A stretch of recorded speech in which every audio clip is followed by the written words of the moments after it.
ಮಂಗಳೂರು ನಗರ ಹೊರವಲಯದ ಬೈಕಂಪಾಡಿಯ ಮೀನಕಳಿಯ ಬಳಿ 12 ವರ್ಷಗಳ ಹಿಂದೆ ಮೀನುಗಾರ ಮುಖಂಡ ಗಂಗಾಧರ ಪಾಂಗಳ ಎಂಬವರನ್ನ ವಾಹನ ಡಿಕ್ಕಿಪಡಿಸಿ ಕೊಲೆ ಮಾಡಿದ ಪ್ರಕರಣದ 4 ಮಂದಿ ಆರೋಪಿಗಳಿಗೆ ಮಂಗಳೂರಿನ 2ನೇ ಹೆಚ್ಚುವರಿ ಜಿಲ್ಲಾ ಮತ್ತು ಸತ್ರ ನ್ಯಾಯಾಲಯವು ಜೀವಾವಧಿ ಶಿಕ್ಷೆ ವಿಧಿಸಿ ತೀರ್ಪು ನೀಡಿದೆ.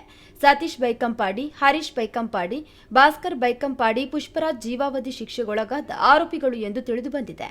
ಬೈಕಂಪಾಡಿ ಮೀನಕಳಿಯ ರಸ್ತೆಯಲ್ಲಿ ಗಂಗಾಧರ ಪಾಂಗಳ ಸವಾರಿ ಮಾಡುತ್ತಿದ್ದ ಸ್ಕೂಟರಿನ ಹಿಂಬದಿಗೆ ಬೊಲೆರೋ ವಾಹನವನ್ನು ಡಿಕ್ಕಿಪಡಿಸಿ ಆರೋಪಿ ಪುಷ್ಪರಾಜ್ ಪರಾರಿಯಾಗಿದ್ದ.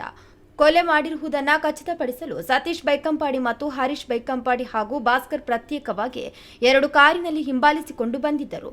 ಅಲ್ಲದೆ ಸಾಕ್ಷ್ಯ ನಾಶ ಮಾಡುವ ಸಲುವಾಗಿ ಕೊಲೆ ಮಾಡಲು ಉಪಯೋಗಿಸಿದ ವಾಹನವನ್ನು ಅತ್ತಾವರದ ಗ್ಯಾರೇಜ್ನಲ್ಲಿ ಸುಳ್ಳು ಹೇಳಿ ರಿಪೇರಿಗಾಗಿ ಇಟ್ಟಿದ್ದರು. ಆರಂಭದಲ್ಲಿ ಇದೊಂದು ಅಪಘಾತ ಎಂದು ಪ್ರಕರಣವು ದಾಖಲಾಗಿತ್ತು. ಆದರೆ ಬಳಿಕ ಪೂರ್ವ ನಿಯೋಜಿತ ಅಪಘಾತದ ಕೊಲೆ ಎಂದು ಶಂಕಿಸಲಾಗಿತ್ತು. ವಿಚಾರಣೆ ನಡೆಸಿ ವಾದ ಪ್ರತಿವಾದಗಳನ್ನು ಆಲಿಸಿದ ಮಂಗಳೂರಿನ 2ನೇ ಹೆಚ್ಚುವರಿ ಜಿಲ್ಲಾ ಮತ್ತು ಸತ್ರ ನ್ಯಾಯಾಲಯದ ನ್ಯಾಯಾಧೀಶರಾದ ಜಗದೀಶ್ ವಿಎನ್ ಅವರು ಆರೋಪಿತರನ್ನ ತಪ್ಪಿತಸ್ಥರೆಂದು ಪ್ರಕಟಿಸಿ ಶಿಕ್ಷೆ ಪ್ರಮಾಣವನ್ನು ಪ್ರಕಟಿಸಿದ್ದಾರೆ.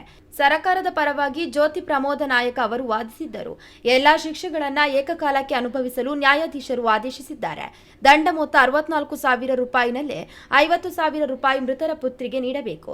ಉಳಿದ 14,000 ರೂಪಾಯಿಯನ್ನ ಸರ್ಕಾರಕ್ಕೆ ಮುಟ್ಟುಗೋಲು ಹಾಕಲು ಆದೇಶಿಸಿದ್ದಾರೆ.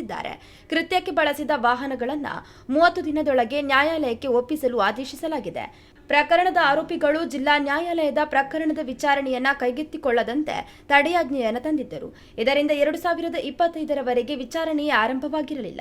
1ನೇ ಆರೋಪಿಯಾಗಿದ್ದ ಸತೀಶ್ ಬೈಕಂಪಾಡಿ 6 ತಿಂಗಳು ಪೊಲೀಸರ ಕೈಗೆ ಸಿಗದೆ ತಲೆಮರೆಸಿಕೊಂಡಿದ್ದ ಎಂದು ತಿಳಿದುಬಂದಿದೆ.